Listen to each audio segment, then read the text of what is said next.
যেইটুকু এরিয়ার জন্য চলে, তামাম কায়নাতের রব যেমনই ভাবে আমি আল্লাহ, তামাম কায়নাতের জন্য আমার নবীকেও বানায়া দিলাম রাহমাতাল লিল আলামিন। আমি আল্লাহ যেমন তামাম কায়নাতের রব, সবার পালনেওয়ালা যেমন আমি আল্লাহ, আমার মাহবুব নবীকে তামাম কায়নাতের জন্য রহমত হিসাবে আমি আল্লাহ তাআলা বানাইলাম। শুধু তাই নয়, আমার নবী এমন নবী যেই নবীকে আমরা চিনলাম না রে ভাই, কেমন নবীর উম্মত হইলাম একটা বার কিন্তু হয়তো চিন্তা করি নাই। আমার নবী বলেন, ক্বালান নবিয়্যু সাল্লাল্লাহু আলাইহি ওয়াসাল্লাম ইন্নাল্লাহা ফাদ্দালানি আলাল আমবিয়া।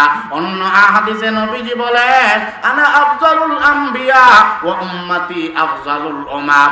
উম্মত আমার খেয়াল করে শুনো, আমি রাসূল জানায়া দিলাম, ইন্নাল্লাহা ফাদ্দালানি আলাল আমবিয়া। আমার ভাইরা, ও রাসূলের আশিক উম্মত, ও হবিগঞ্জ তেতুইয়া এলাকার মুসলমান, আপনারা আমার পুরাতন শ্রোতা, গত বছর এখানে আপনাদের খেদমতে কথা বলেছি। খেয়াল করেন কেমন নবীর উম্মত হইলাম, যার ব্যাপারে রাসূলুল্লাহ নিজে বলেন, ইন্নাল্লাহা ফাদ্দালানি আলাল আমবিয়া। আল্লাহ তাআলা আমাকে সব নবীদের মাঝে শ্রেষ্ঠ বানাইয়া পৃথিবীতে প্রেরণ করেছেন। আনা আফজালুল আমবিয়া ওয়া উম্মতি আফজালুল উমাম। আমার নবী বলেন, আমি হইলাম সব নবীদের মাঝে সেরা, সব নবীদের মাঝে আমি রাসূল হইলাম শ্রেষ্ঠ রাসূল, আর সব উম্মতের মাঝে আমার উম্মতকে আল্লাহ তাআলা বানায়া দিয়েছেন শ্রেষ্ঠ উম্মত। কুনতুম খায়রা উম্মাতিন উখরিজাত লিন-নাস।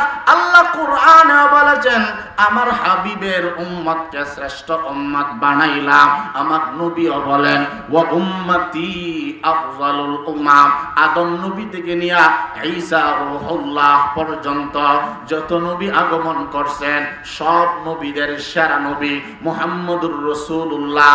আদম নবী থেকে নূহ নবী, ঈসা রূহুল্লাহ পর্যন্ত যত নবীর উম্মত পৃথিবী থেকে গত হয়ে গিয়েছে, সব নবীর উম্মতের মাঝে শ্রেষ্ঠ উম্মত হইল আখিরি জামানার নবীর উম্মত। শুধু এখানেই শেষ নয়, আমার নবী আরো বলেন, আপনারা বুঝতেছেন তো কথা, আমার নবী আরো বলেন, উম্মত আমি আল্লাহ তাআলার নাম বলে জানা দিলাম, জান্নাতে আমি সব নবীদের আগে জান্নাতে যাব, এবং আমার উম্মতগণ সব নবীর উম্মতের চেয়ে আগে জান্নাতে যাবে।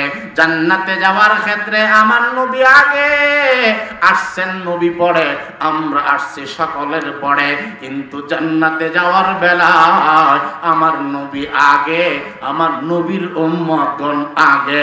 শুধু তাই নয়, তিনি আমাদের জন্য রহমত। আল্লাহু আকবার বলেন।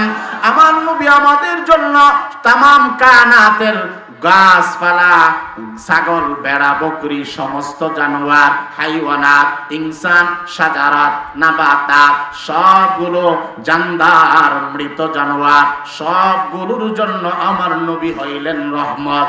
দুনিয়ায় রহমত ছিলেন, এখনো রহমত। পরকালে আমাদের নবীজি ওইখানেও আমাদেরকে ভুলবে না। দুনিয়ায় যেমন ভুলেন, পরকালেও আমাদের নবীজি ভুলবেন না। আমার ভাইরা, আমার নবীজি বলেন, উম্মত আমি কেমন নবী একটা বার তোমরা ভাবলা না। আমি হইলাম এমন একজন নবী, রাসূলের প্রশংসা ভালো লাগতেছে তো ইনশাআল্লাহ। আমার নবী বলেন, উম্মতের রে আমি হইলাম এমন একজন পয়গম্বর। আনা আফজালু, আনা আউয়ালুন নাসি, আনা আফজালুন নাস, আনা আউয়ালুন নাসি খুরুজান ইযা বুইযু। হাদিসটা খেয়াল করেন, আমাদের নবীজি বলেন, উম্মত হাশরের ময়দানে আমি আল্লাহ তাআলার দরবারে সবার আগে উঠব। সুবহানাল্লাহ। বাড়ি গিয়ে বুঝে কোন না বুঝে জোরে বলেন এক আওয়াজে সুবহানাল্লাহ। আমাদের নবীজি মুহাম্মদুর রাসূলুল্লাহ সাল্লাল্লাহু আলাইহি ওয়াসাল্লাম বলেন, আনা আউয়ালুন নাসি খুরুজান ইযা বুইযু। উম্মত আমার হাসরের ময়দানে সর্বপ্রথম আমি দাঁড়াবো। ওয়া আউয়ালু মাইয়ানশাক্কু আনহুল কবর, আমার নবী বলেন কবর থেকে আমি রাসূল সবার আগে দাঁড়ায় যাব। হাসরের মাঠেও আমি আগে দাঁড়াবো, আগে উঠব। আমাদের